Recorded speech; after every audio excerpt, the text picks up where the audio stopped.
ละท่านแต่ละคนตั้งใจตั้งใจอระหังสัมมาสัมพุทโธภควาพระผู้มีพระภาคเจ้าเป็นพระอรหันต์ดับเพลิงกิเลสเพลิงสิ้นเชิงตรัสรู้ชอบได้โดยพระองค์เองพุทธังภควันตังอภิวาเทมิข้าพเจ้าอภิวาทพระผู้มีพระภาคเจ้าผู้รู้ผู้ตื่นผู้เบิกบานกราบพระพุทธ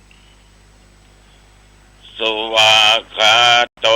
ภควตาธัมโมพระธรรมเป็นธรรมที่พระผู้มีพระภาคเจ้าตรัสไว้ดีแล้วธัมมังนัมสสามิข้าพเจ้านมัสการพระธรรมกราบพระธรรมสุปฏิปันโนภควโตสาวกสังโฆพระสงฆ์สาวกของพระผู้มีพระภาคเจ้าปฏิบัติดีแล้วสังฆังนัมมามิข้าพเจ้าน้อมพระสงฆ์กราบพระสงฆ์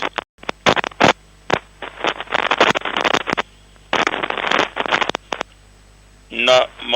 ตัสสะภะคะวะโตอะระหะโต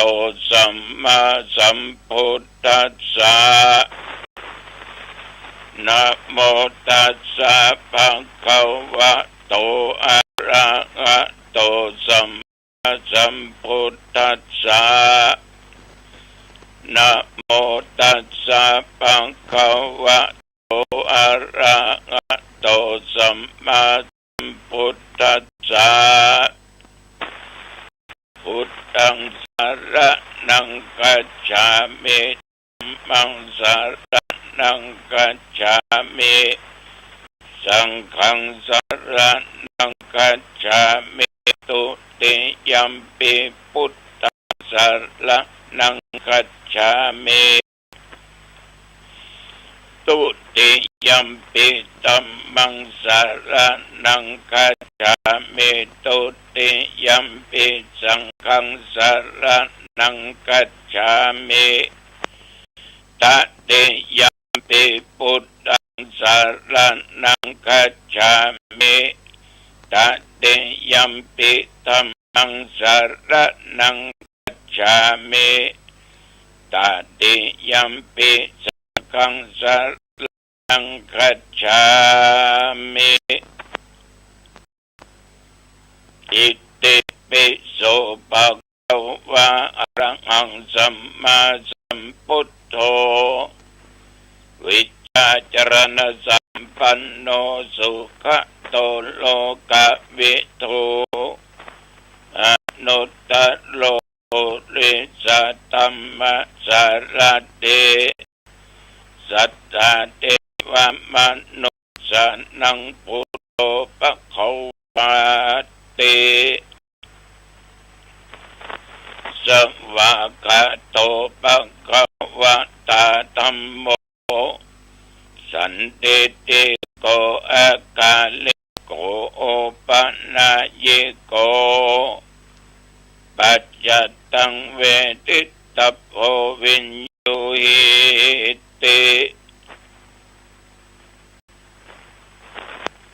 สุปฏิปันโนภะคะวะโตสาวกสังโฆอุจุปฏิปันโนภะคะวะโตสาวกสังโฆญาญาปฏิปันโนภะคะวะโตสาวกสังโฆส สามิจิปฏิปันโนภะคะวะโตสาวกสังโฆ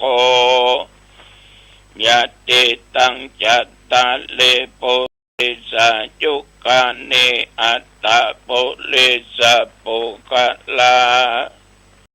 เอสะภะคะวะโตสาวกสังโฆ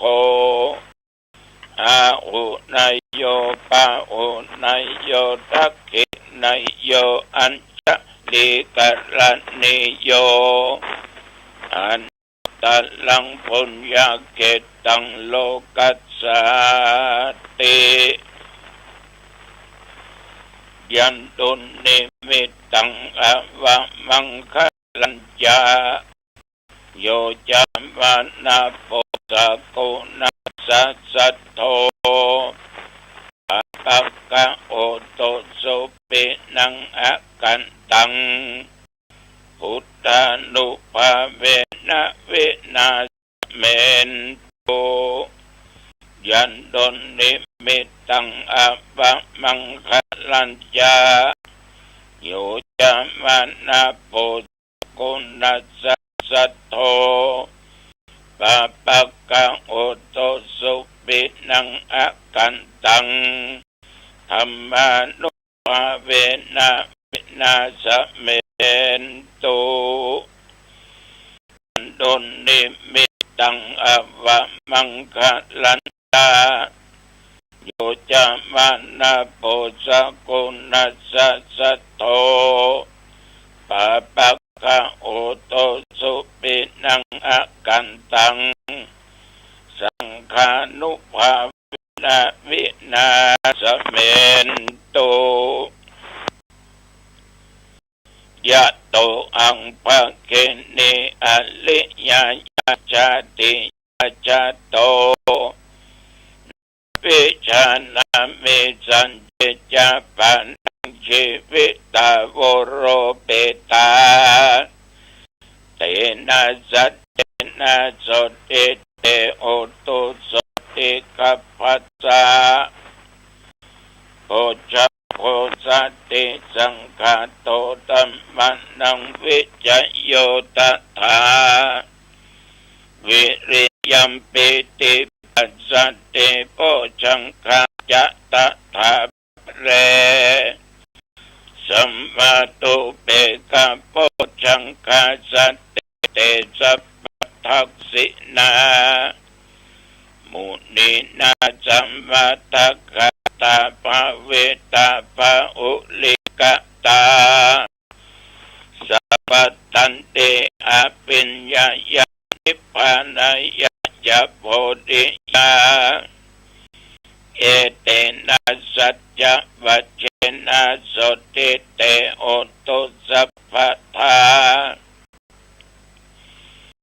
เตกัสสมิงสัมมาเยนะโทมุขันลานักสัพพัง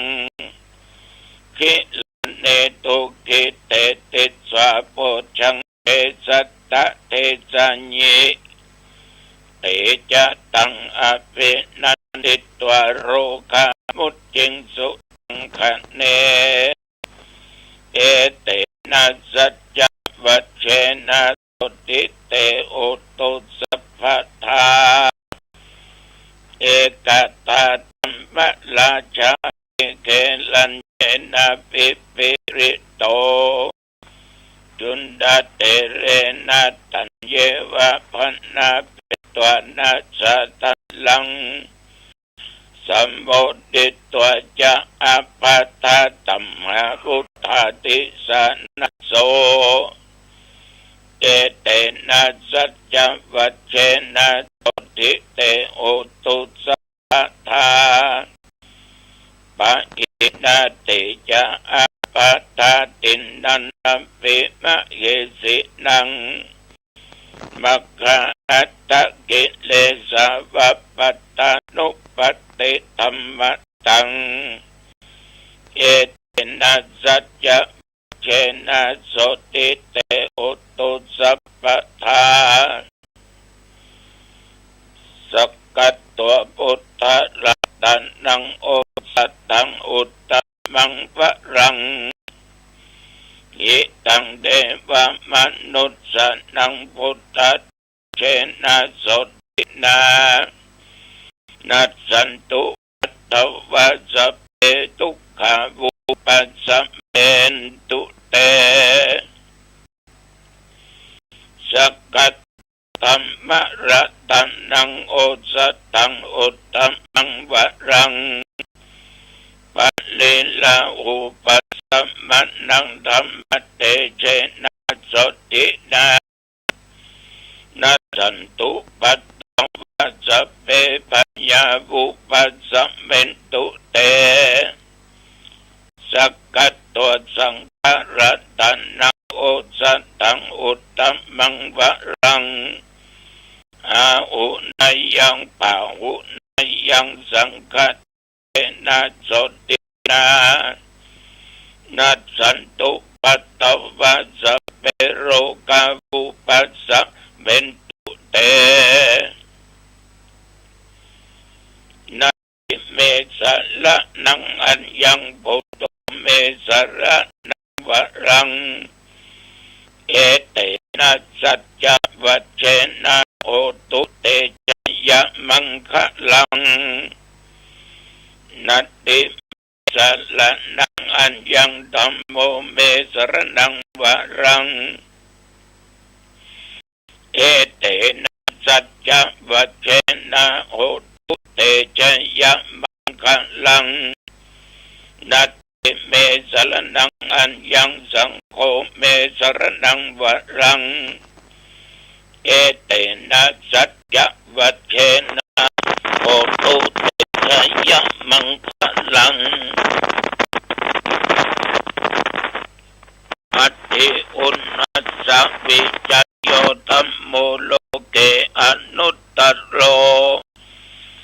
สัพพสัตตาอิตัตตายะตังตวงกันไอเตวะเตลิวัจเจลจัตตันเตอมโนเสเอปาวะเกยักเกนะเกวิเศปุเตอัคคละมัลละเนนะวาสัพพสัมมามานะนามุตโตตัพเพตุกาละมาลิตังตัสเสวะอนุภาเวนะโอตุเตโวสุขิสัทธาสุตตะสิลังสัมมาตัญญะธัมมังสุจริตังจะเลเสวะอนุภาเวนะโอตุเตโวสุขิสัทธาภิกเกตังอินติตังปุจังตาระนังวัจจะนังคารุงปะเรสังเตสันนังสุตวตัสสะอายุภวัตตัตติติภวัตตุสัพพะมังคลังรักขันตุสัพพะเทวตาสัพพะพุทธานุภาเวนะสัทธาโสติภวันตุเตภวัตตุสัพพะมังคลังรักขันตุสัพพะเทวตาสัพพะธัมมานุภาเวนะสัทธาโสติภวันตุเตภวัตตุสัพพะมังคลังรักขันตุสัพพะเทวตาสัพพะสังฆานุภาเวนะสัทธาโสติภวัตตุเต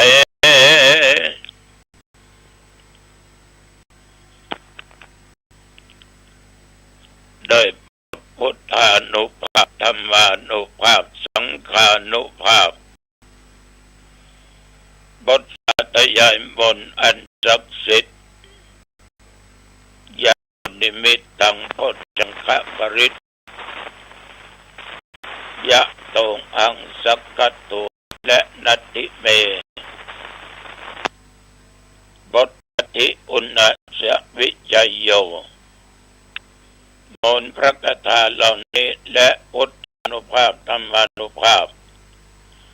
สังฆานุภาพจงมารักษา ยังตนตัวข้าพเจ้าและญาติโยมทุกท่านทุกคนแม้นได้ตะลงโลกไปไข้เจ็บโลกาภิอันหนักอันร้ายทั้งนอกกายในกายส่วนสรีระร่างกายกินยาก็บ่หายหมอยาก็บ่หายขอพุทธานุภาพธรรมานุภาพสังฆานุภาพและบทสวดพุทธมนต์ทุกบทกำจัดยาโรคภัยไข้เจ็บต่างๆอันตรธานสูญหายมีสุขภาพกายใจแข็งแรงเป็นปกติแม้นว่าตนข้าพเจ้าและญาติโยมจักเดินทางไปเหนือใต้ตกออกไกลใกล้ไปก็มีใจครับมามีโชคมีลาภปราศจากอุทกภัยอัคคีภัยวาตภัยอุบัติภัยและโรคภัยจะได้เกิดมีมาจะได้มาใกล้มากายเพื่ออยู่สุขกายสบายใจจำเริญสติและปัญญาแม้นญาติโยมทำการค้าการขายการงานใดให้สำเร็จผลทุกประการอายุวันนะพระพละจงบังเกิดมีแก่ทุกท่านโดยจิมเตะ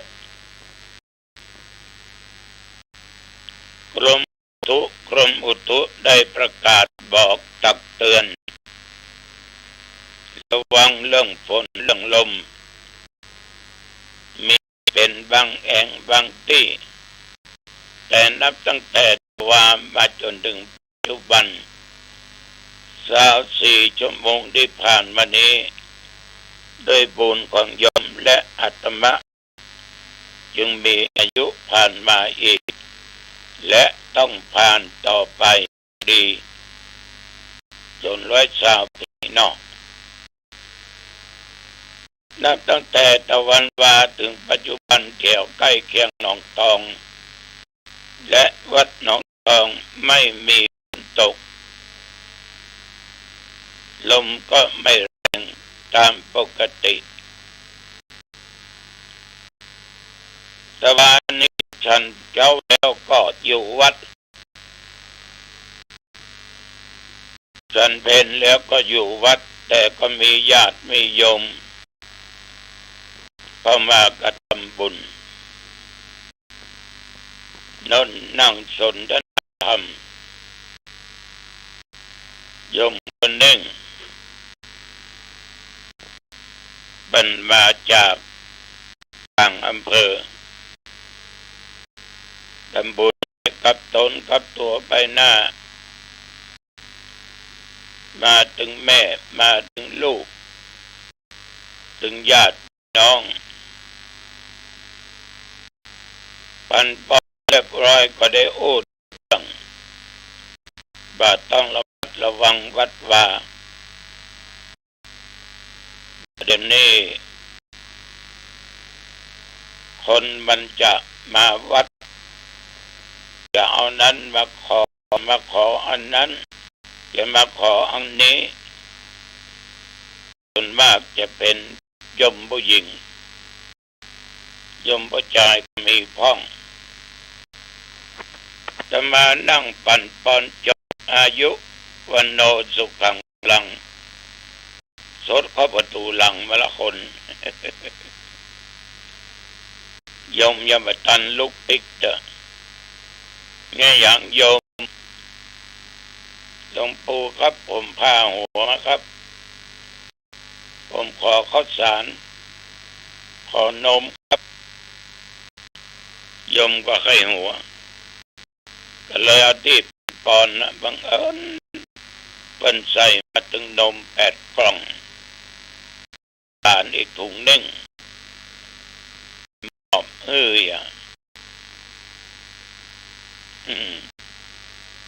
ได้มาทานก็บอกว่า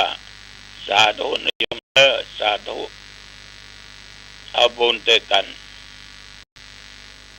แต่มันก็ไม่ได้ขอปัจจัย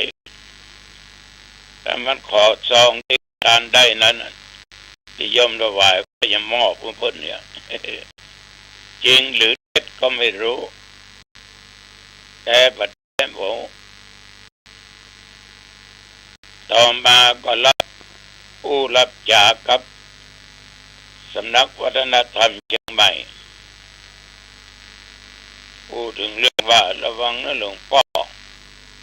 หมู่เจ้ามาขายของในวัดในวานะ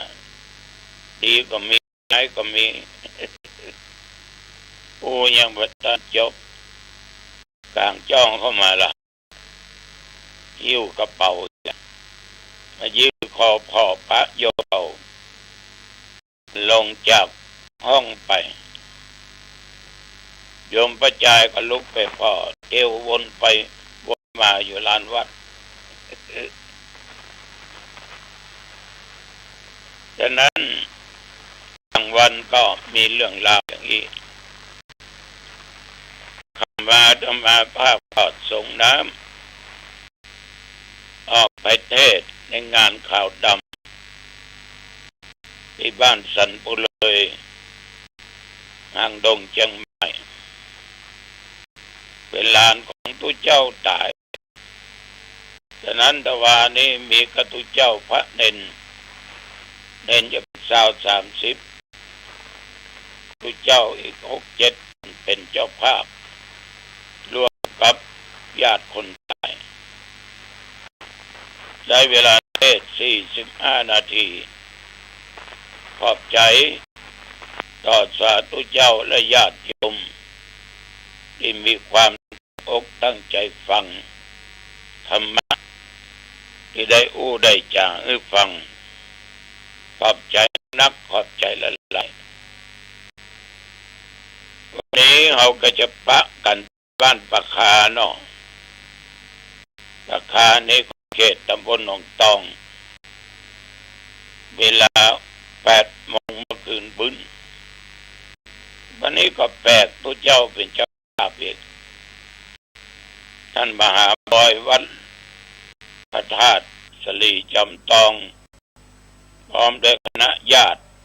ผู้ปฏิบัติธรรมคนที่จากไปนั้นเป็นคนปฏิบัติธรรมฉะนั้นเราจะเห็นได้ว่าญาติโยมงานขาคนตายนั้นเป็นคนเข้าวัดเข้าวาชอบกินทานอุปถากประธรรมวัดว่าเวลาจากโลกนี้ไปสู่โลกไปหน้าจะมีตุเจ้าเข้าไปเกี่ยวข้องไปร่วมบุญทานนั้นทานนี้เป็นเจ้าภาพเทศสวดเพราะนึกถึงคุณงามความดีของคนที่ตายมันมักจะเป็นอย่างนี้อยู่ตลอดฉะนั้นญาติโยมสังคมคนเฮาเนี่ยอยู่ด้วยกันถึงไปได้ภายนอกสำคัญต้องคือน้ำจิตน้ำใจมีน้ำจิตน้ำใจใส่ต่อกันช่วยกันอุปถากอุปถัมภ์ช่วยกันอนุเคราะห์สงเคราะห์เหมือน2 คืนมีตุเจ้าและผู้ปฏิบัติธรรมแล้วก็ญาติเป็นน้องเป็นตุเจ้ามีถึงเน้นถึงอย่างคือคนเฒ่าเอาสมัยก่อนเนี่ยงานใดเนี่ยหันตุหันเน้นเหลืองห้ามคนเฒ่าพอดีอกดีใจบางคนจนน้ำตาไหลเพราะปีติอิ่มเอิบมีความสุขใจแต่ในยุคปัจจุบันเนี่ยบางคนพระเจ้าพระเนรสะดุ้งยะ เหลืองมาอย่างนี้เต็มบ้านเต็มจองเอาตัวเจ้าพันเด่นเป็นเสือเหลืองสัตว์ที่ดุร้ายยังได้ก็ตามญาติโยมนั่นเป็นกรรมที่อู้จากกันจึงขอฝากกับญาติกับโยมบ้านกับวัดมันละทิ้งกันไม่ได้อาสะปึ้งซึ่งกันและกันอย่างคือบางทีเราก็โกรธบางทีก็เสียงบางทีก็มีสติไม่ก็ไม่มีสติมันขึ้นอยู่กับอารมณ์ของเราก็แสดงว่าธรรมะคืออารมณ์หรือว่าธรรมะคือธรรมะถ้าเราบอกว่าบางทีเราก็เถียงบางทีแล้วก็มีสติมีสติไม่มีธรรมะก็บอกไม่มีธรรมะมีธรรมะก็บอกมีธรรมะก็จบแค่นั้นเอาออกซิเจนกดปุ่มนี้คนไข้ให้ออกซิเจนถ้าไม่มีออกซิเจนภายในกี่นาทีจะตุยเราบอกว่าเราก็กดหลังจากนั้น10 นาทีก็คือไม่กด5 นาทีเขาบอกว่าให้5 นาทีต้องกดปุ่มนี้นะเราไม่ได้กดปุ่มนี้เดี๋ยวเราไปกด10 นาทีเราก็บอกว่าก็เมื่อกี้ลืมไปก็ให้ปกติแล้วก็ถึงได้กดคนไข้เป็นไงรอไหมไม่ได้กดก็คือไม่ได้กดขอให้กดภายใน5 นาทีให้ออกซิเจนในอาการนี้ต้องกดออกซิเจนอย่างนี้นะแต่เราไปกดเหมือนกันจะกดเมื่อไหร่คนไข้ตื่นไปแล้วถามว่าคุณได้กดไหมตอน5 นาทีก็5 นาทีไม่ได้กดบอกไม่ได้กดใช่ไหม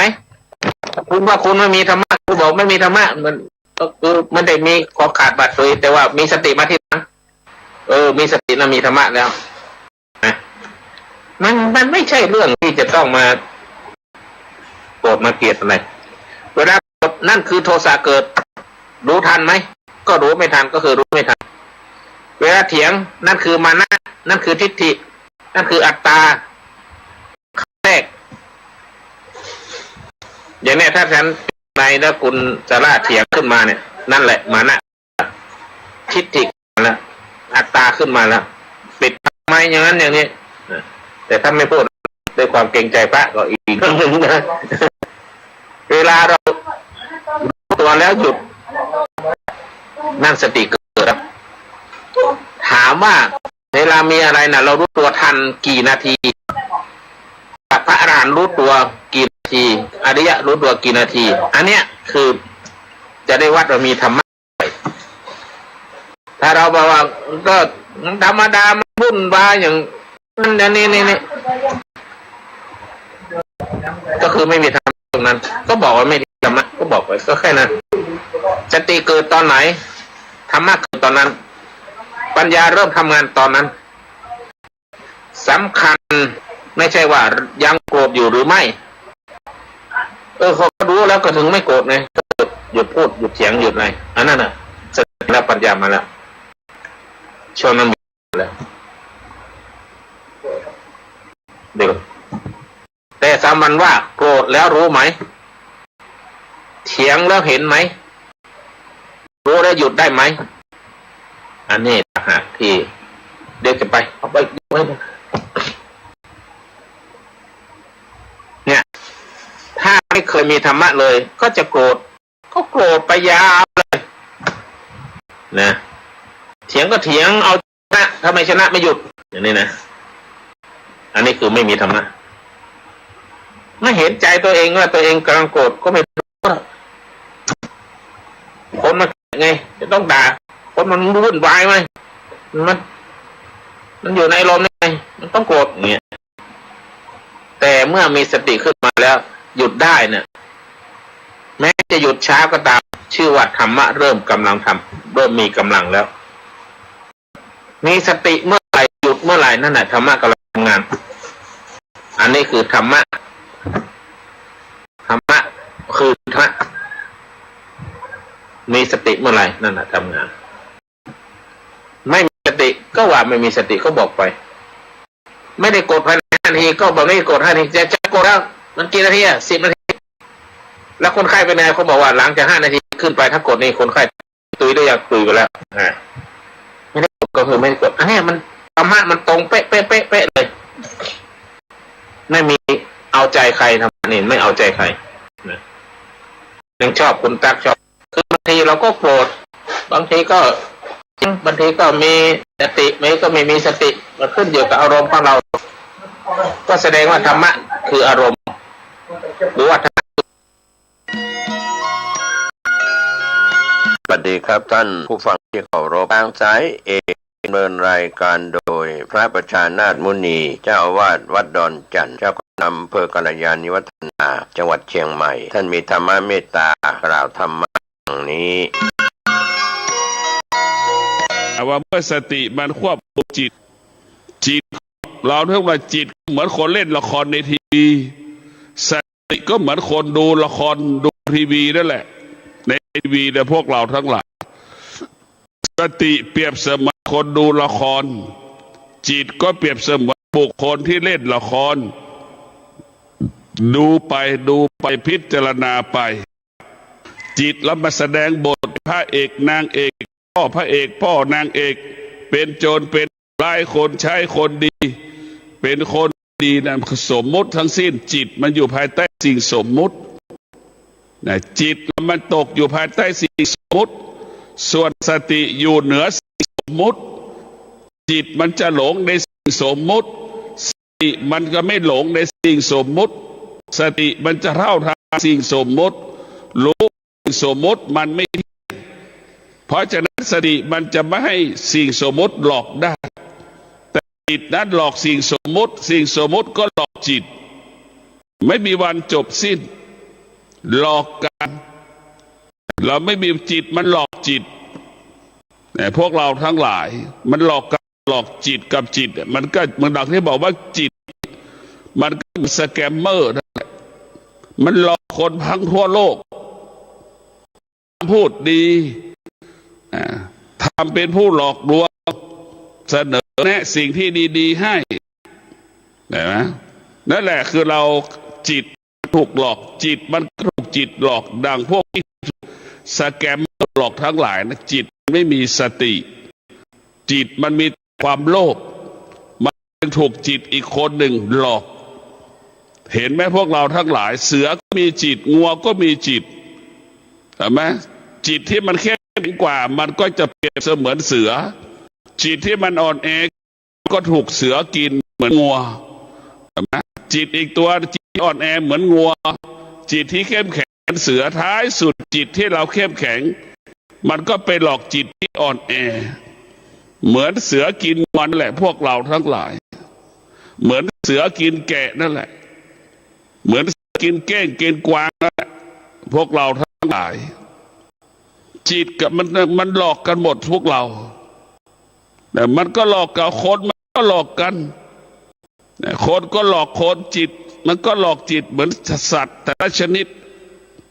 มันก็หลอกกันหมดพวกเราพิจารณาดูคนกับสัตว์ถ้าไม่ได้ฝึกจิตมันก็ไม่แตกต่างกันแต่เราคนกับสัตว์มันไม่แตกต่างกันถ้าเราไม่ได้ฝึกจิตผมรู้แล้วว่าธรรมชาติของสัตว์เนี่ยหรือสัตว์มันจะรู้ธรรมชาติมากกว่าคนสัตว์รู้ธรรมชาติมากกว่าคนแต่คนนี้รู้ธรรมชาติแต่ไม่สามารถอยู่กับธรรมชาติได้ไม่สามารถ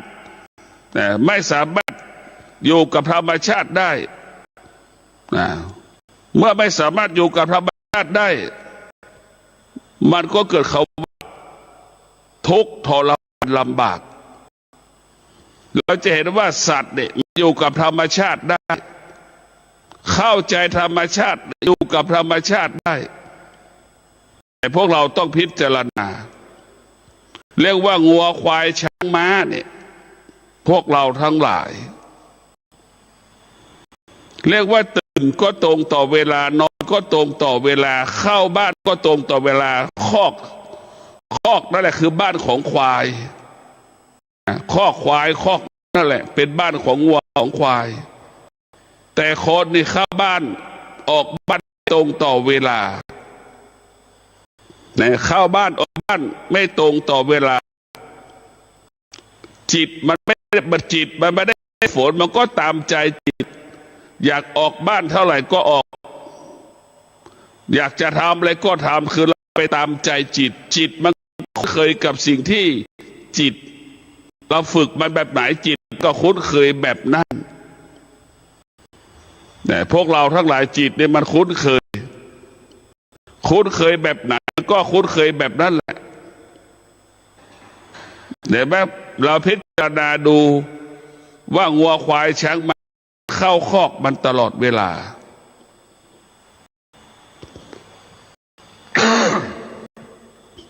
แต่คนนี่ไม่ยอมเข้าบ้านก็ยังมีอยู่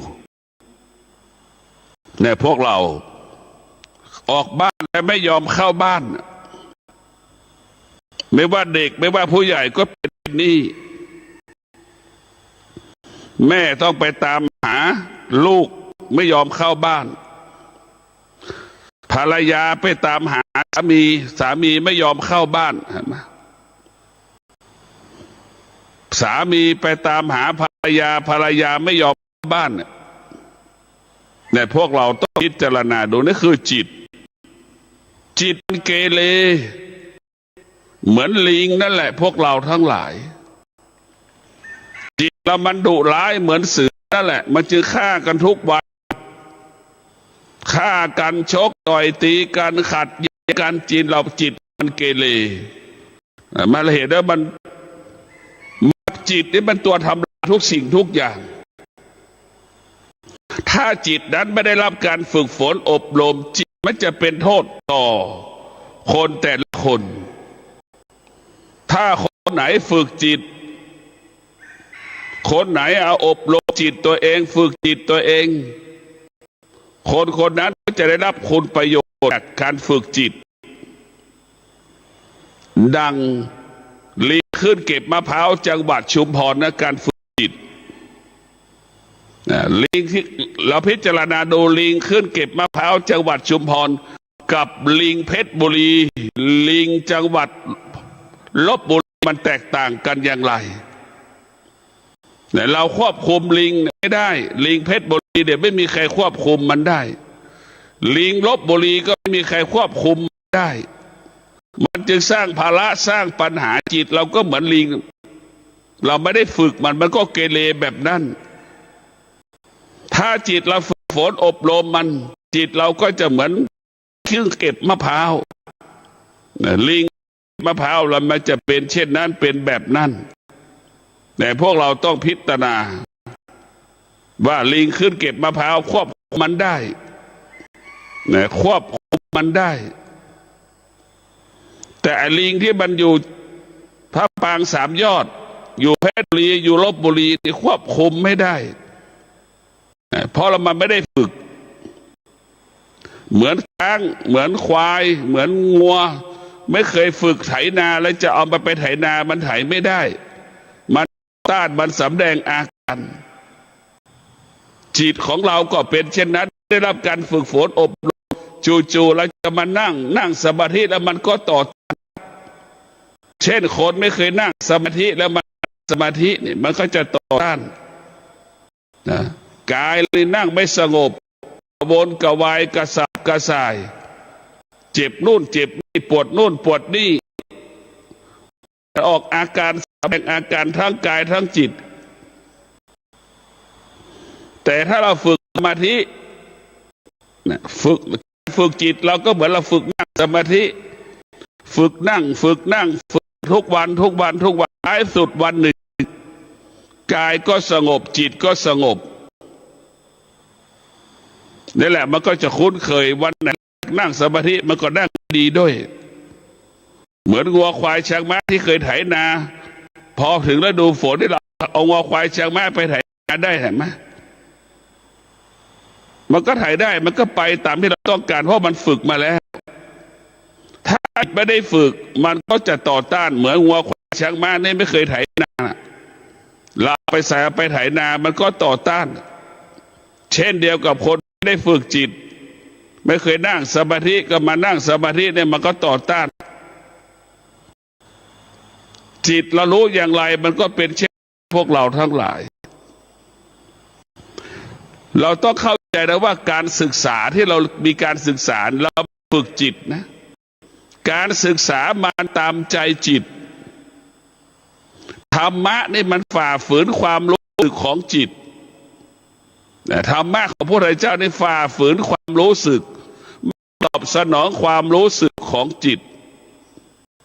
แต่การศึกษาตอบสนองความรู้สึกของจิตเพราะนั้นจิตมันจึงไม่มีวันจบสิ้นหลงในสิ่งต่างๆที่จิตมันผลิตสิ่งนั้นมาผลิตสิ่งนี้มาปัจจุบันนี้ก็มี AI อีกแล้วทุกคนก็สร้าง AI ขึ้นมาแต่เราทั้งหลายใช้ AI นั่นแหละโอ้กันอีกโฆษณาประชาสัมพันธ์สิ่งต่างๆอีกแต่พวกเราต้องพิจารณาชีวิตของเรานั้นต้องประกอบไปด้วยสติเมื่อเรามีสตินั้นจะต้องอาศัยความ